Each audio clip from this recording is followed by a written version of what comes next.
Hello? Boss, nandito nga pala yung dati mong empleyado. Bakit? Ano daw kailangan?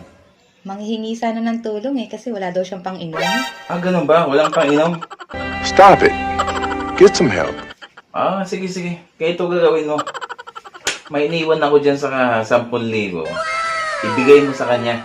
What? Sabihin mo sa kanya, ibili lahat ng alak at magpakalasing. Gunggong! Barinig kita sa mukha eh! At saka dagdagan mo na rin pala pang pulutan. Kasi nakakahiya dun sa mga kainuman niya eh.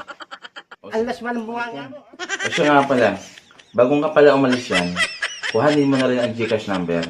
Kasi baka kapusin sila sa pang-inom. Sabihin mo mag-message lang at magsisend lang kayo sa GCash. Okay? Okay, boss. Sige. Thank you.